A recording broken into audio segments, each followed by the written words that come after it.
کل بادشاہ کے پاس جب حضور کا پیغام دین پہنچا نا تو بادشاہ آدمی تھا، اس نے زمانے دیکھے تھے۔ میری طرح کے سادہ لوگ کئی دفعہ کسی خاص نعرے سے متاثر ہوتے ہیں، جن لوگوں نے دنیا دیکھی ہو وہ ذرا غور و فکر کے بعد رزلٹ اور نتیجہ اخذ کرتے ہیں۔ تو بادشاہ کہنے لگا یار یہ میرے پاس حضور علیہ السلام کا پیغام آیا ہے، یہاں اگر کوئی مکے کا تاجر آیا ہو نا اور سیانہ بندہ ہو، چودھری آدمی ہو، بڑا آدمی، اس بندے کو لانا۔ انہوں نے چونکہ تجارت کے لیے ہمیشہ کوئی نہ کوئی شاہ روم کے ہاں رہتا تھا، اس ملک میں لوگ گئے رہتے تھے، وہاں جب تلاش کیا تو پتہ چلا کہ ابو سفیان آئے ہیں، ابھی کلمہ نہیں پڑھتے تھے، وہ یہاں تجارت کے لیے آئے ہوئے ہیں۔ ان کو لے گئے بادشاہ کے پاس۔ بادشاہ نے نبی پاک علیہ السلام کے بارے میں تعارف پوچھا تو ابو سفیان کہنے لگے میرے رشتے میں بھتیجے ہیں۔ اب انہوں نے گفتگو شروع کی، وہ ایک بہت بڑا مکالمہ ہے کتب احادیث میں اور کتب سیرت میں صرف عنوان کی بات کرتا ہوں۔ ابو سفیان چونکہ ابھی مخالف تھے، مسلمان نہیں ہوئے تھے اور جنگوں میں آتے تھے، قیادت کرتے تھے، تو کہتے میں نے ایک اسی نظریے سے وہ زاویہ پیش کیا جس طرح کوئی مخالف پیش کرتا ہے، اسی نظریے سے حضور کے بارے میں بات کی۔ باتیں کرتے کرتے نا بادشاہ نے آخری سوال قائم کیا۔ بادشاہ کہنے لگا یہ بتائیں کہ وہ جس محبوب نے دعوی نبوت کیا ہے کیا کبھی انہوں نے جھوٹ بھی بولا ہے؟ یہ میں کوئی آپ کو جوش خطابت نہیں دکھا رہا، درد دل کا اظہار کر رہا ہوں، خدا را اپنی تو بات ہی نہیں کر رہا، رسول پاک کی کر رہا ہوں۔ جوانوں تھوڑی دیر موبائل چھوڑ کے ذرا غور کرنا کیا کہہ رہا ہوں۔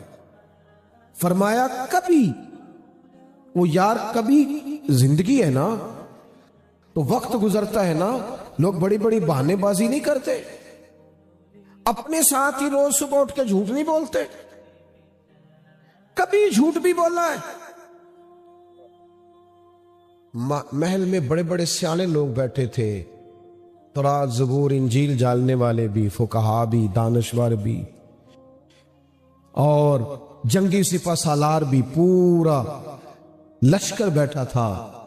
کبھی جھوٹ بھی بولا ہے، سناٹا چھا گیا۔ ابو سفیان کہتے ہیں میں چپ کر گیا، ایک لمحے کے لیے میں نے سوچا کہہ نہ دوں معاذ اللہ بولا ہے، پھر میرے اندر سے خیال آیا کہ یہ تو عرب کی وضعداری کے خلاف ہے، اور پھر میں ان کو معاذ اللہ جادوگر کہوں، شاعر کہوں، کاہن کروں تو شاید کوئی سوچے اور حضور نے جھوٹ بولا ہے، یہ تو مانیں گا ہی کوئی نہیں۔ کہتے میں سوچ رہا تھا، بادشاہ پھر بولا، اس نے کہا سردار کیا سوچ رہے ہو؟ کیا کبھی جھوٹ بھی بولا ہے؟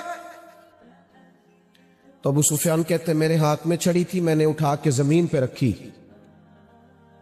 اور میں اٹھ کے کھڑا ہوا، میں نے کہا بادشاہ میری مخالفت اپنی جگہ پہ، میں جنگوں میں ان کی مخالف قیادت ہوں، جنگ لڑتا آیا ہوں، وہ رشتے میں میرے بھتیجے ہیں، میں نے انہیں ان کی ماں کی گود میں بھی دیکھا ہے اور میں نے انہیں دادا کے کندھوں پر بھی دیکھا ہے، چچا کے گھر میں بھی دیکھا ہے، میں نے انہیں اپنی آنکھوں سے سیدہ ختیجہ کا دولہا بنے بھی دیکھا ہے، میں نے ان کی گود میں 4 بیٹیاں کھیلتے دیکھی ہیں۔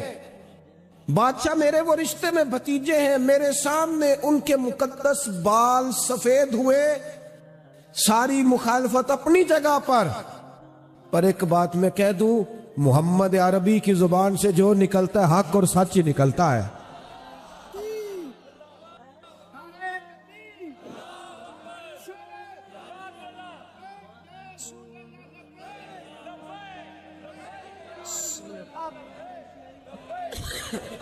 کہا کبھی کبھی انہوں نے اپنی زبان سے جھوٹ کا لفظ ادا، اور یارو ذرا یہ تو حضور کی پہلی ادا ہے، یہ تو پہلی سنت ہے، اسی پر توجہ نہ رہے اگر قوم کی تو کبھی نہیں نکلا۔ بادشاہ تھا نا، میں نے کہا عام آدمی کو متاثر کرنا آسان ہوتا ہے، اور وہ بادشاہ تو مطلق بادشاہ ہوتے تھے، ان کی تو پائے بڑے مضبوط ہوتے تھے کرسیوں کے. بادشاہ نے چادر اٹھائی کندھے پہ رکھی, اور جب بادشاہ اپنے کمرے کی طرف پلٹا تو ابو سفیان کہنے لگے اتنے سوال اتنے جواب تو نتیجہ. اتنے سوال آپ نے قائم کیے اور میں نے جواب دی, کوئی نتیجہ؟ تو بادشاہ نے پلٹ کے دیکھا, کہنے لگا سردار نتیجہ تو نکل آیا نا یار. کہا کیا؟ کہا آپ نے کہا کبھی انہوں نے جھوٹ نہیں بولا. آپ نے کہا کبھی جھوٹ نہیں بولا. کہا کیا مطلب؟ کہنے لگے جس بندے نے کبھی بندوں سے جھوٹ نہیں بولا وہ یہ جھوٹ کیوں بولے گا کہ میں اللہ کا رسول بن کے آیا ہوں؟ اگر باقی ساری باتیں سچ ہیں تو یہ بھی مان لو وہ اللہ کے سچے رسول ہیں.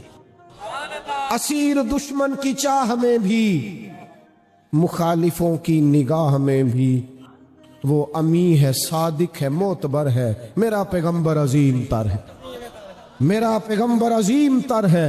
لگے جو مزدور شاہ ایسا, نہ دھن نہ دولت سربراہ ایسا, اس عرش نشی کا زمین پہ گھر ہے, میرا پیغمبر عظیم تر ہے. جب آپ احترام کرتے ہیں نا, یعنی ایک بندہ دیتا ہے مسجد میں چندہ اور ساتھ وہ خطیب صاحب کو کہتا ہے کہ اگلا جمعہ اس موضوع پہ پڑھانا, حالانکہ ان پڑھ بندہ ہے,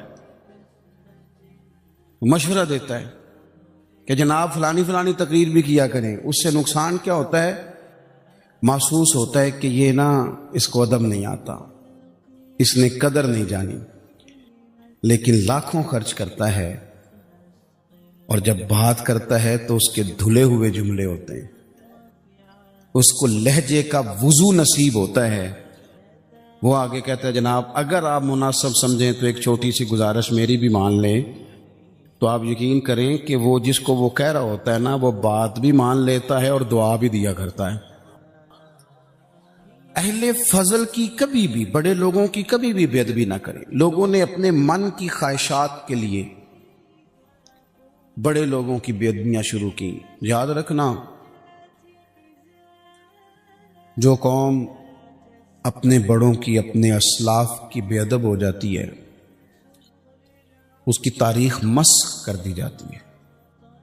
کبھی بھی بے ادب نہ ہو. میرے نبی پاک علیہ السلام نے 2 جملے کہہ کے اس مضمون کو سمیٹ دیا. فرمایا جو چھوٹے پہ شفقت نہ کرے, بڑے کی عزت نہ کرے, ہم میں سے ہے ہی نہیں. اپنے بڑوں کا اکرام کریں, اپنے بڑوں کا, اپنے اساتذہ کا, مشائخ کا, امت کے بڑوں کا. لوگوں کی زبانیں کھل گئی ہیں اولیاء اللہ کے بارے میں, لوگوں کی زبانیں کھل گئی ہیں ائمہ مجتہدین کے بارے میں, لوگوں کی زبانیں کھلی تو ذرا سی اوقات نہیں آدمی کی اور وہ حضور کے صحابہ پہ بات کرتا ہے. تو دیکھ تو صحیح, اپنی حیثیت کا تو تعین کر. یہ تو وہ لوگ ہیں جنہیں چہرہ ودوحات دیکھ کر حضور کی نظر کرم نصیب ہوئی ہے, تو ان کے بارے میں بات کر رہا ہے. حضور کا ہر صحابی, دیکھو میں کیا کہہ رہا ہوں, اور آپ کبھی میرے جملوں پر غور کریں اور آپ میری باڈی لینگویج دیکھیں تو میں طاقت ایمان سے کہہ رہا ہوں, انشراح صدر سے کہہ رہا ہوں کہ مدینے والے کے ہر صحابی کا یہ مقام ہے کہ وہ آسمان ہدایت کے ستارے ہیں. اس لیے کبھی بھی ادھر ادھر کی کسی گمراہی کا شکار نہ ہونا. یہ لوگ تو اپنی چھوٹی سی دکانداری چلانے کے لیے امت کا سارا پیچھے کردار مشکوک کرنا چاہتے ہیں. اور یاد رکھنا, صحیح العقیدہ ہونا چاہیے, بس صحیح العقیدہ ہونا چاہیے. اگر وہ صحیح العقیدہ ہو تو پتہ میرے امام نے کیا کہا ہے, بڑوں کو نہیں, فرمایا تیری نسل پاک میں ہے بچہ بچہ نور کا. ایک ایک بچہ تیری نسل پاک میں ہے بچہ بچہ نور کا, اور تو ہے عین نور, تیرا سب گھرانہ ہی نور کا. نے کہے تو بچے بچے کا احترام کریں گے, چھوٹے چھوٹوں کا ادب کریں گے, کیوں؟ اس لیے کہ حضور کی اولاد پاک ہے. ہم تو استاد کے بچے کا بڑا احترام کرتے ہیں, ہم تو شیخ کے بچے کا بڑا احترام کرتے ہیں, اور جو مدینے والے کی اولاد ہو اور اسلحہ نال جے نیکی کریے تو نسلہ تاک نہیں بول دے. ہم کیسے بھول سکتے ہیں حضور کی اولاد پاک کا احترام؟ لیکن کوئی ضروری ہے کہ آپ صحابہ کا ذکر کریں گے تو اس میں آپ اہل بیت کی تنقیص شان معاذ اللہ کریں گے، اور آپ اہل بیت کا تذکرہ کریں گے تو وہ صحابہ کی شان گھٹائے بغیر مکمل نہیں ہوگا۔ ایسی ناپاک جسارتوں سے امت کے اندر تکلیف بڑھتی ہے، آزمائش آتی ہے، اور پھر نئی نئی تحقیق کی ضرورت کیا ہے؟ تحقیق وہ ٹھیک نہیں جو داتا علی اجمیری نے کی ہے، جو خواجہ اجمیر نے کی ہے، جو امام ربانی نے کی ہے، جو امام احمد رضا فاضل بریلوی نے کی ہے۔ ادھر ادھر جانے کی کیا ضرورت؟ اس لیے پہلے تو اہل، اور دوسری بات، جتنے بھی اہل فضل تھے نا، وہ کئی دفعہ نا ابا جی اور چاچا جی کی لڑائی ہو رہی ہو نا، ابا اور چاچا کی، تو بیٹا چھلانگ لگا کے بیچ میں لڑائی میں اپنے ابا کی حمایت میں آ بھی جائے نا، چاچے کی مخالفت کرے، ابے کی حمایت میں بات کرے، تو والد صاحب فٹک پتہ کیا کہتے ہیں؟ چلے پتر تو چپ کرے، ساڈا پراواں پراواں دا مسئلہ، تو اپنے قد کاٹھ میں رہ، تو اپنی حیثیت میں رہ، تو چھوٹا ہے، تیرے والا مسئلہ۔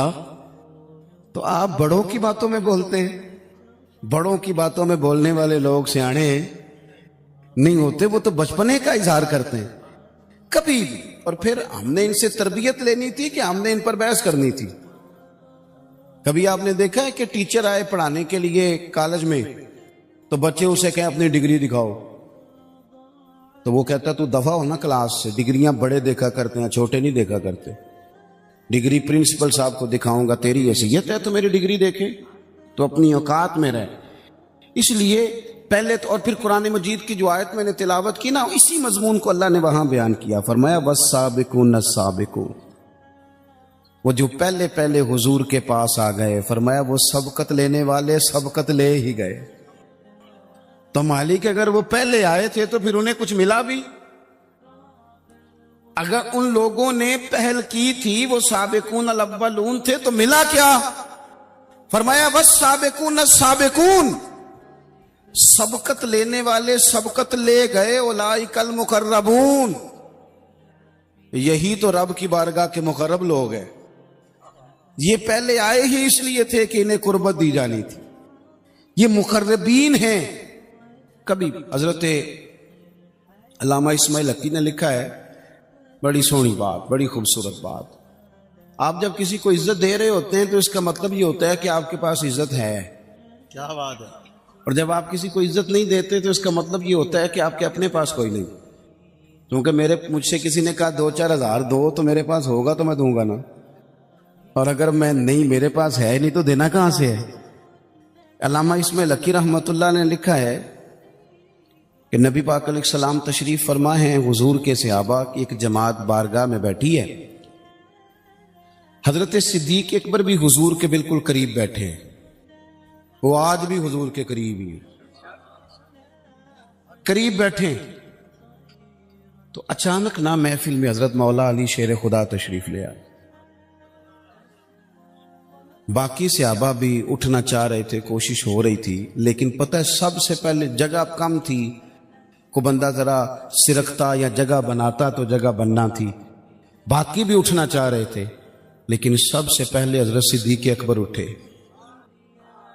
حضرت مولا علی کا بازو پکڑ کے تھام کے حضور کے قریب بٹھایا، خود ذرا تھوڑے سے پیچھے ہو کے بیٹھ گئے۔